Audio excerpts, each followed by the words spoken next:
Hello everyone, I'm Chance713, and welcome to Pathway. Now this is a turn-based strategy RPG, and if you don't know what any of those words mean, that's fine, I'll let you know along the way. It's kind of like almost an Indiana Jones inspired thing, with adventuring through the desert looking for artifacts and fighting Nazis. So we're gonna start a new adventure.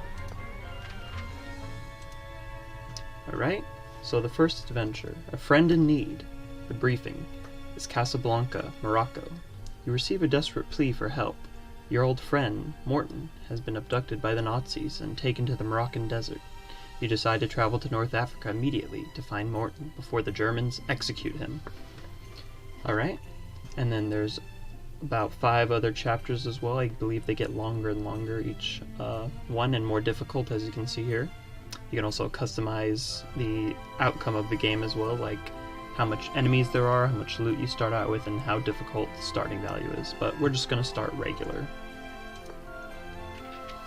Alright, and from this screen you get to have all the people adventures you can take with you. A lot of them are locked. You can unlock them by doing certain things, like for, who is this? Leonora here, you have to kill 100 Nazis. For this guy, kill 50 undead, and so on and so forth for all these different ones. But for now, we only start with these 6. And I'm gonna go with the people, let's see. We're gonna go with Pereira, who's a captain. He is good with shotguns, knives. He has heavy armor, so he takes less damage. And he can repair stuff, which is going to be helpful for repairing armor that gets hurt. Next I'm going to pick Natalia, because she is good healers, which can heal our people. And then I'm going to take Baron, who is a sniper. And they all have their own traits here. So with Piera, he gets resistance, which means he takes less damage, big game hunter, which he's good against animals, and survivalist, which means he can do certain survivalist tasks in the adventure. We also got Natalia, who's a medical engineer. She can do medical experts, engineer right there as well, so she can do medical or engineer events. And then we have Baron, who can do trickster or greedy events, or I guess greedy is finds more money, so we're going to get more money from him. And they also have their individual stats as well. I'll go quickly through just these ones, and then I'll just scroll through these so you can see the rest of them. So Vitality determines the character's health points, so high number of this means high health. Willpower determines bravery points, which is this value. It's used for special abilities during combat. Dexterity is aim and hit chance, so for shooting things. Agility is how far the characters can move during combat. Intelligence is how much XP they can get after combat or during certain events.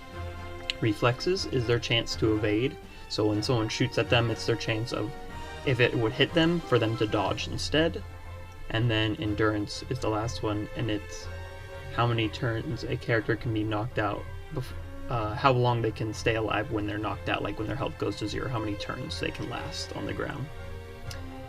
And so how it works is you pick these characters, and later on you'll have this car storage will be full of loot you get, and this is the only storage you get for all the loot in all the different games, even if you replay the chapters, which is very interesting. But you can spend money to increase the amount that you carry, and that's going to be, I'm going to save up money so we can do that first thing, because it's very useful to have extra space. You can also buy extra fuel, ammo, and supplies during this, but since it's the first mission, we have no money, and we haven't even started out yet. So we're just going to go in with base stuff, including the base weapons, and then I'll go more into the mechanics as they appear. So we're going to depart. So we're coming from maybe America or something across the Atlantic into Morocco. You take a break in a provincial backwater a few miles beyond Casablanca. This is the last outpost of civilization. Beyond this point is nothing but merciless desert. Morton is out there, somewhere. Alright, and with that, we begin our adventure. Here's the desert of Morocco. You check your gear one last time and start your engine. Your adventure begins. Here's our 3 characters here.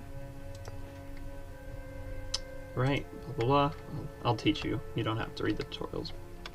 So, we're right here. We start in this town of Casablanca, and we have to make our way all the way through the desert to this final point. And we can go however way we want to go through, but the thing that limits us is fuel. Right here, we have 15, and every time you go to a new spot, you use 1 fuel. Even if you move, say we move here and here, that's 2 fuel, and if we want to move back, that's another fuel. So every dot you move is a fuel, and we'll find fuel from after combat, or we can buy it from merchants that we find along the way.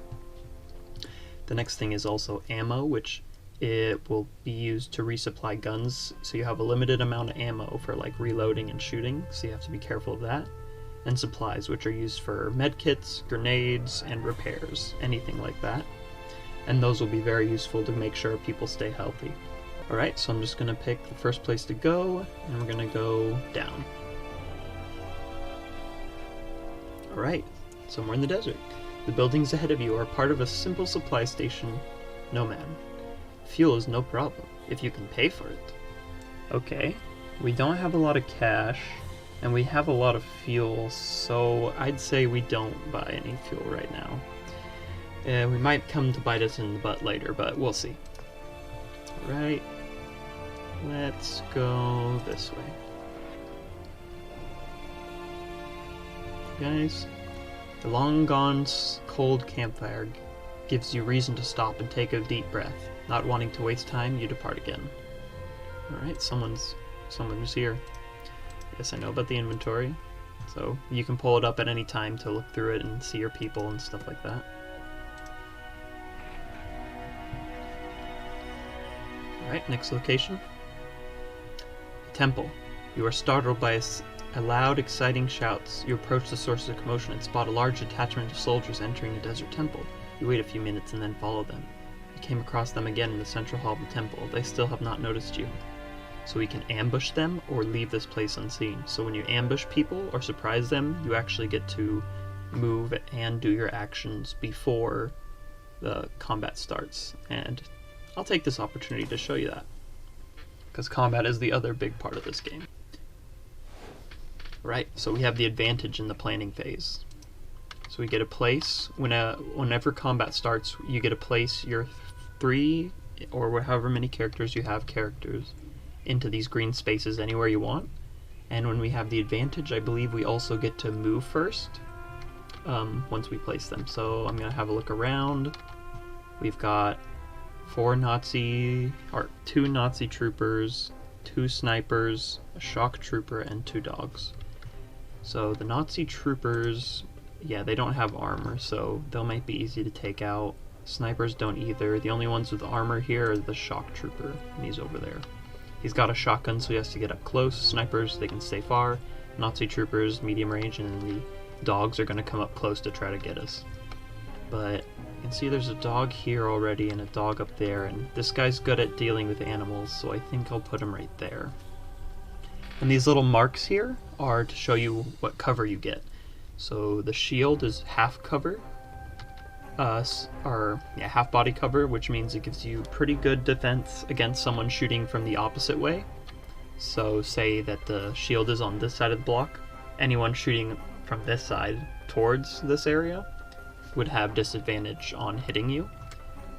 There's also, I don't know if I can find an example, but there's also full cover, which is something that's like a tall tree or like a car would be full cover, which means they can't see you from the other side.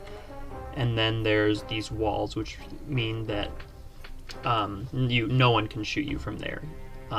Full cover gives you only the best coverage, but people can still shoot at you. Whereas a wall, they literally can't even shoot at you either. So if we had a sniper, we do have a sniper, but it's a good thing to put him back there. I'll just put Natalia up front to be useful, and then I'll put Baron at the back.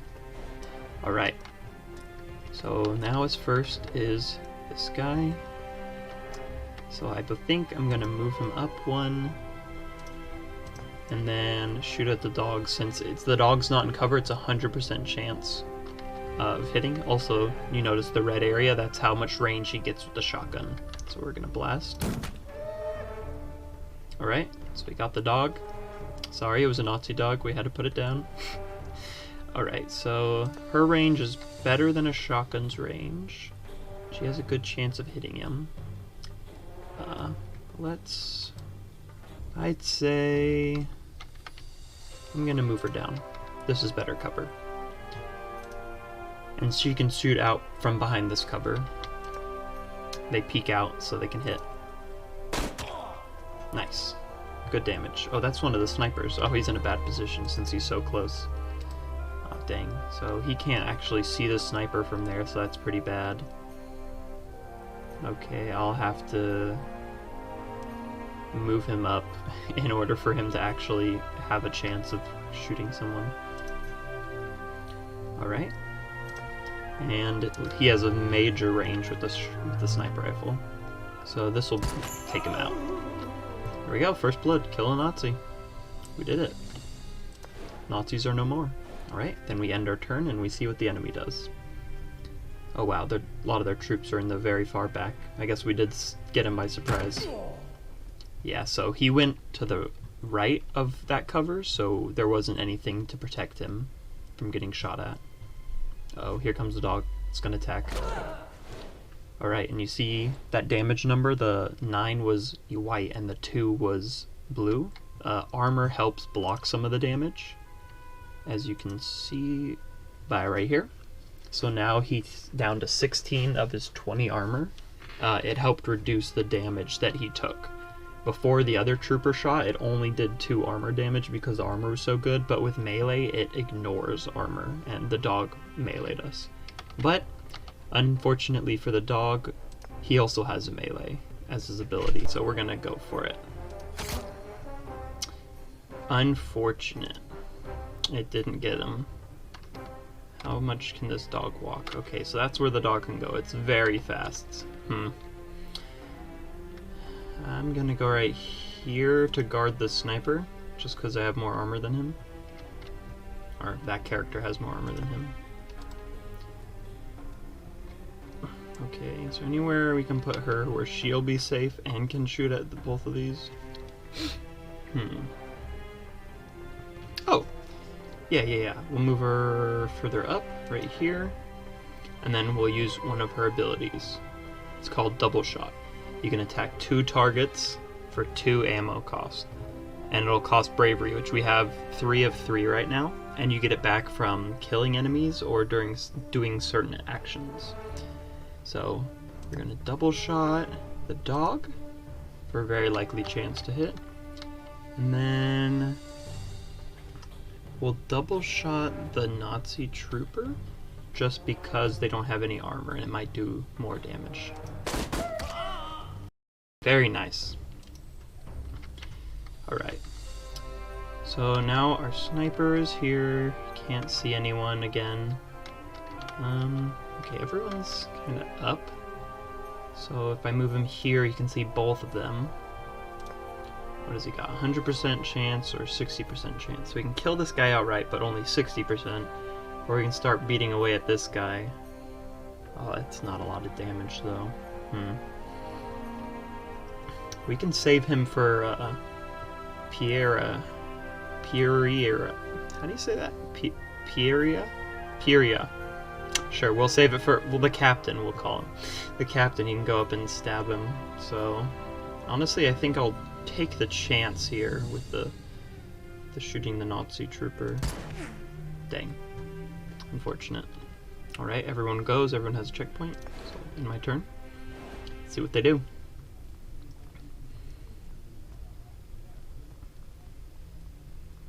Alright. Dang. So they flanked her, get a good shot on her. Uh-oh. It's gonna try to shotgun her through the cover. They always do that. It's very weird. They try to shotgun you even though the shotgun's pretty bad at shooting through cover like that. Alright. This character actually also has a knife too, so if we wanted to, we could throw him up. None of our characters can go up to melee him, so I'm going to just... Okay, maybe we move Natalia first. Put her in a better position. Yeah, like right here. That way we can shoot at him unimpeded. Not a lot of damage, but it's okay.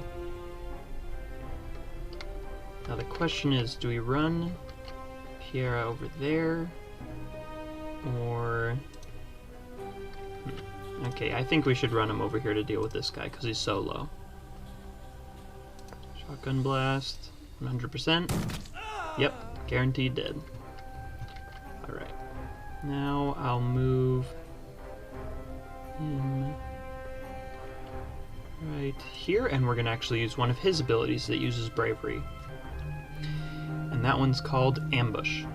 Basically, he gets to look in this cone shape anywhere in his range, and if anyone tries to move or shoot in that range, it stops them automatically, and he shoots at them.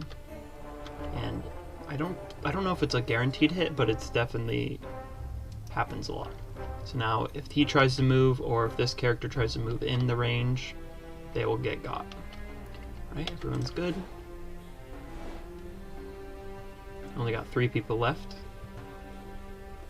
He moved up, he couldn't shoot though.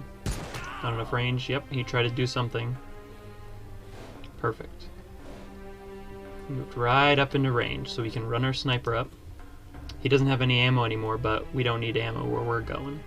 We're just going to stab him since it ignores armor. Perfect. And then we're going to run Captain up here. And he's going to... We're going to use Hunker Down, which lets him take less damage just because he doesn't have anything else to do and combat's almost over, so we don't have to worry about him not having any bravery left. Alright. Natalia... She can't hit from there. There's that sniper up there. But we can flank him. Get a really nice shot off on him. Yeah, there we go. But now he probably is going to get a good shot off on Natalia if he positions well. Dang. He just got lucky there. We'll see how lucky. Let's see. It was a 45% chance for him to get that shot. Very unfortunate, but we'll have Natalia get her revenge. Probably. Nope, she missed. Dang. Okay, we're going to move Captain up. He's not even in range, so we don't have anything else to do, so I'm just going to reload because we only have 1 out of 3 bullets. Alright. And then... Yeah, we're going to move him up. Baron. Oh, and he's out of ammo. Let's just reload. Kind of just a tactical turn, I guess. Closing in on them. The sniper, he just kind of ran away. Oh, wow. Still hit me. That sucks. He moved closer. Alright. Well, this is an easy turn. Just walk the Baron up. And we bleed him like a stuck pig. Very nice. Alright, we're going to run Captain up here. Still got to be careful because the sniper is still pretty deadly even when they're the last person. Alright, we're just going to move everyone really quick. We're going to actually speed up his turn just so it'll go a little faster.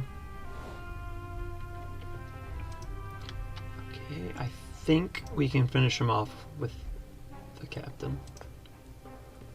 Yes, this should do it. Ooh, and a crit. Boom. That it. 7 kills. We did 317 damage, 84% accuracy. That's pretty good. And we got 1 crit right at the very end. And then you can reload all your weapons like this, so you don't have to do it manually. It's very nice. Alright. And that's basically a start with combat. Now that that's over, we get loot after that battle with all the Nazis. 5 things of loot. It's pretty good. So, flip it. Ooh, new pocket knife. Nice. That'll be good for either of our knife characters we can give it to. All in patch. Nice. It's a upgraded armor repair tool. A raunchy photograph. To my beloved Albert, yours eternally, Magda. Oh wow, it's 40 bucks. Free money. So stuff like that gets put in here and we can just sell it and it doesn't take any spots here. Alright, a worn silken handkerchief, $50. And a worn monocle, $70. I don't know how a piece of glass is more expensive than either of those two things, but oh well.